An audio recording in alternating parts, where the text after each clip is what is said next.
Hello everyone, and welcome to our short practical tutorial for ICT Solution YouTube channel. Today, we're going to explore the differences between SQL UPDATE and ALTER.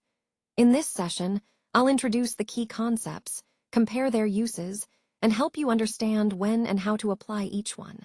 So, let's get started and dive into this useful topic together. Today, I want to talk about the UPDATE command and what it really does. Essentially, UPDATE is used to change data inside existing rows in a table. It allows us to modify records that are already there, which is really useful when we need to keep information current or accurate. One important point to remember is that UPDATE does not change the structure of the table itself. It only updates the data inside the rows, not the layout or the columns. So, if you think about a table like a spreadsheet, UPDATE helps you change the values in the cells without adding or removing columns. Understanding what UPDATE does is key to managing your database effectively. It's a powerful tool for making precise adjustments to your data without altering the overall design of your database. Let's take a closer look at this example table for students. Here, we see an UPDATE statement. UPDATE student set age equals 22 where equals 1. What does this mean in practice? Well, it updates the age to 22, but only for the student with student ID equal to 1. The key point here is that this statement affects just one specific record, not all students. So the change is targeted and precise. This highlights an important concept in database updates. You can modify specific data without impacting the entire table. This selective updating is crucial for maintaining data integrity. Remember, when you write an update statement with a where clause, you're telling the database exactly which record to change, making your updates both efficient and safe.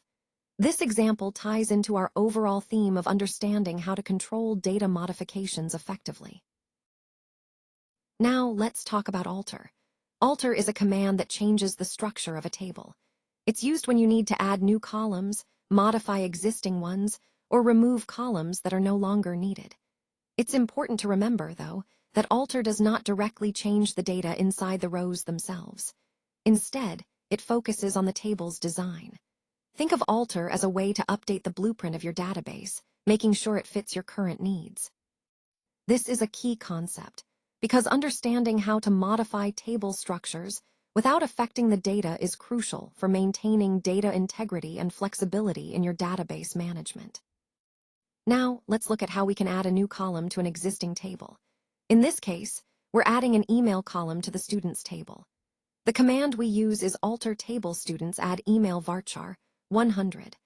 This tells the database to modify the table structure by including a new column called email, which can store variable length characters up to 100. The result is that our table structure changes, and now it includes this additional piece of information.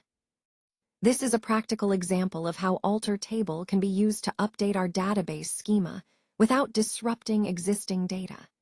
It's a simple yet powerful way to keep our database flexible and up to date as our needs evolve. Let's take a closer look at the term update.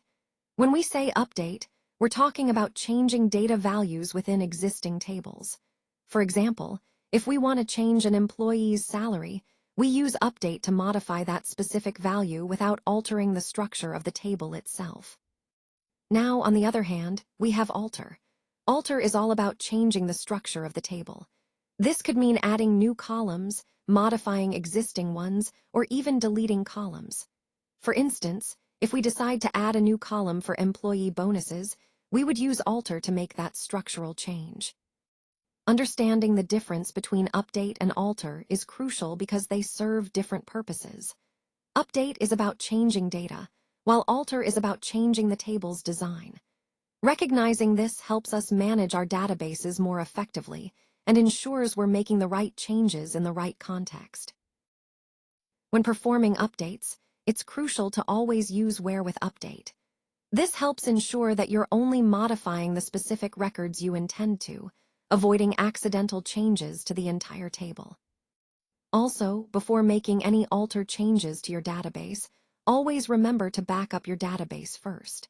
This is a safety net that allows you to restore your data if something unexpected happens during the modification process.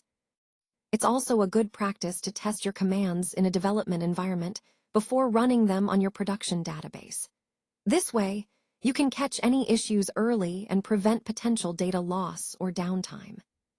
Following these best practices helps maintain data integrity and minimizes risks when working with database updates. Subscribe to ICT Solution for more SQL tutorials. Thanks for watching. If you found this content helpful, be sure to subscribe so you don't miss any future tutorials. We've covered the key concepts of SQL, from writing queries to understanding database management, and I hope you feel more confident to apply these skills. Remember, continuous learning is essential in this field, and subscribing will keep you updated with the latest tips and techniques. Thanks again for your time and attention, and I look forward to seeing you in the next tutorial.